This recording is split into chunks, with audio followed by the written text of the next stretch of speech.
Hoje o relato brutal, cara, do Giant aqui. Eu vou até ter que dar algumas voltas aqui pra poder contar essa história, porque eu acho que não quero que o canal seja derrubado. Então, assim, vamos lá. Em, o relato dele é o seguinte: é uma história de um crime que foi cometido, né, por uma moça aí, né? E ele narra da seguinte forma. Eu vou narrar aqui como se fosse eu falando, que facilita, beleza? Então, basicamente, né? Entra ali parece que tava fazendo ali um- uma aula, né? Assistindo uma aula. E aí ele recebe a ligação da namorada dele.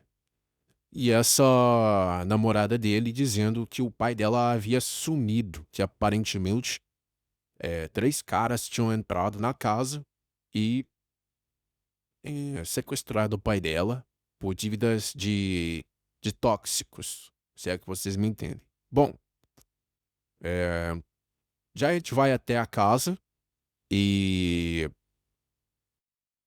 encontra, né, a namorada dele ali no meio do caminho e vão até lá para ver o que aconteceu. Chegando lá, eles se deparam com a madrasta dela, né, dessa namorada dele ali, que tá sentada na mesa e tomando, já tinha virado aparentemente uma garrafa inteira de cachaça.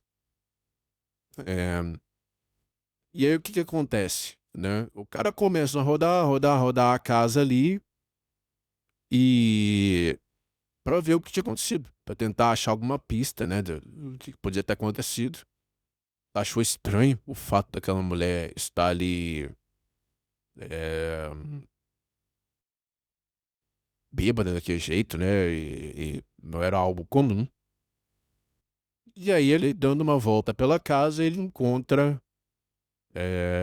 um objeto para fora ali da terra, né? Ele vai lá olhar o que que é aquilo. Quando ele chega lá, ele se depara e ele percebe que é um joelho, o joelho de uma pessoa. Aí ele já cai a ficha, né? Fala, caramba. E já vai correndo lá encontrar com a namorada dele. E aí ele fala, olha, tô achando que o teu pai, e eu achei ele ali, né? Bom, e aí eles ligam pra polícia e tal. E nessa brincadeira, né, quando a polícia chega, né, eles vão lá e percebem que realmente tinha uma pessoa enterrada ali. E eles desenterram ali, né, o corpo. E aí começa aquela coisa da perícia. Realmente era o pai da moça. E aí começam a pressionar, a madrasta e ela assume o crime. E olha que coisa sinistra, cara. Que, ó, vocês vão entender o quanto que essa história é uma lição para todos nós. Aparentemente, o que ela fez foi o seguinte: o cara estava dormindo e ela pegou uma marreta, essas marretas de obra, de quebra-chão. Que o cara ele tinha várias ferramentas na casa. Então ela pega essa marreta, né? E enquanto o cara está dormindo, sem nenhuma chance de defesa, ela ataca com essa marreta em direção ao crânio, né? E depois, né, obviamente, o cara ele faleceu na mesma hora ali. E depois disso, ela pega, né, tenta ocultar ali o que ela tinha feito e arrasta o cara sem a parte que levou a marretada, se é que vocês estão me entendendo, pela casa, né, na frente de duas pessoas. Aí é que eu quero que vocês entendam. Uma dessas pessoas, ela tinha apenas 2 vezes 2 anos de idade. E a outra pessoa tinha 9 anos de idade, ok? E ela arrasta na frente dessas duas pessoas, então, aquilo que ela precisa ali se livrar naquele momento, né? E aí, obviamente ela oculta ali no quintal de casa, na terra, aquele problema que estava ali, que ela tinha que resolver, né. E aí eu digo, né, uma coisa brutal, né, porque além de envolver, uma vítima né, uma pessoa transtornada, envolve mais 2 outras pessoas que eu falei agora há pouco, né, que também são vítimas de em certa feita, né. E aí o que que acontece? Hã, ela sai na maior naturalidade da casa e ela compra a garrafa de cachaça na padaria ao lado de casa e se senta na mesa e toma calmamente, após ter limpado todas as marcas que ficaram pela casa, as marcas vermelhas que ficaram, para ocultar tudo. E liga para a namorada desse cara para que, dizendo que ele tinha sido sequestrado, né, o pai da namorada. E aí vocês vejam que quando esse cara ele sai da casa, ele percebe que já tem vários canais de TV com vans parados em frente, tentando entrevistar ele, em coisa de 15 minutos depois que a polícia chegou. Eh, essa história não termina aí, porque como a moça, que cometeu ali o ato, ela admitiu o crime, né, ela já saiu dali presa em flagrante, certo? E, as 2 crianças ficaram órfãos. Por quê? Porque o pai estava ali no saco preto e a mãe estava indo para a penitenciária. Percebe o problema? Não é? E aí veja só que coisa, né? Essa pessoa aí, eh, ela conseguiu, a que cometeu o crime, via judicialmente, né, ela conseguiu responder em liberdade. Cara, vocês têm noção do que é isso? Uma pessoa que fez uma coisa dessas, sentou na mesa calmamente, tomou uma garrafa de cachaça, respondeu em liberdade. Esse é o nosso Brasil bostil varonil. Vamos lá, né? Chega no dia da audiência, o cara vai lá e eh, ela tenta inverter toda a situação. Então ela joga aquela carta do ele me agredia e eu fui me defender e tal. Detalhe, o cara estava dormindo. Só pra lembrar, tá? E o mais, por impressionante que pareça, a galera começa a comprar a versão dela.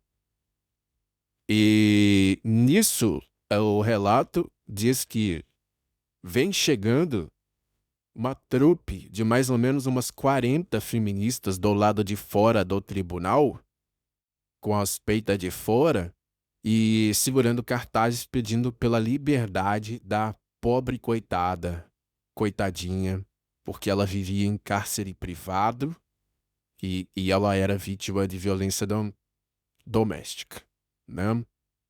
Segundo essas moças aí que estavam muito ocupadas nesse momento, as 40 lá fora com cartazes em pleno dia de semana, numa tarde de sol. Veja se reparem que eram pessoas realmente muito ocupadas e trabalhadoras. E aí vocês, reflitam o seguinte: como que a moça conseguia livremente sair da casa e comprar cachaça e etcétera, na padaria inclusive, segundo o relato, a cachaça foi comprada numa conta no nome dela que já tinha várias outras compras ali anteriores, que não aconteceram nesse dia, foram em outros dias. Como é que uma pessoa vive em cárcere e consegue sair para ir na padaria comprar as coisas a hora que quer? Tá? Como é que uma pessoa justifica, né, um crime desse, que foi cometido contra uma pessoa que estava dormindo sem chance de defesa? Mas é o Brasil, né, galera? Vocês não esperavam que essa história acabasse bem, né? Ela foi presa, condenada ali a coisa de uns 9 anos mais ou menos, e depois de mais ou menos 3 ou 4 anos ela foi solta por bom comportamento da reprimária, né? E é isso. Esse é o fim da história, né? E qual que é a conclusão que eu quero chegar com tudo isso? É que não importa o que aconteça, elas vão se safar, vão passar a mão na cabeça delas, elas vão inverter a história, virar as vítimas, e o pobre coitado que sofreu o crime não vai ter justiça. Ok? É duro ouvir isso, mas é a realidade do nosso país onde o poste mija no cachorro. Entendeu? Se você for levar o Brasil a sério, você enlouquece. Então não façam isso. O que vocês têm que aprender é como se proteger, porque ninguém vai proteger vocês, nem juiz, nem polícia, nem nada. Como você vai se proteger? Comece evitando o problema. É levar esse tipo de pessoa para dentro da sua casa para dormir do teu lado, morar com você, né? Evitar o problema é a melhor coisa que você pode fazer. Agora, se você tem um problema dentro de casa, então tenha como se defender. Coloque câmeras, eh, tenha métodos para você se defender e várias outras coisas que você pode pensar e fazer no teu caso especial, ok? Mas nunca seja um cara indefeso e um cara que é pego de surpresa. Porque esse é o erro da maioria dos caras que se dá mal, né? É o cara que oba-oba, tá tudo bem e tal, não se prepara, e na hora que as coisas acontecem, ele é surpreendido, ele não sabe o que fazer, né? Ou muitas vezes o cara nem tem como reagir, como vocês estão vendo aí. Então, cara, tenham formas de se proteger e, de preferência, evitem os problemas. Evitem ter que desperdiçar a energia de vocês resolvendo problemas. Foquem energia em achar soluções que vão melhorar a vida de vocês, ok? Essa é a mensagem de hoje, esse relato brutal aí, para que vocês percebam que esse mundo aqui não é brincadeira e o Brasil é uma selva, cara, né? O Brasil, ele representa o brasileiro como? Ou Blanca, né? É o monstrão. Porque, na visão das pessoas de fora, cara, isso daqui é uma selva. E realmente é.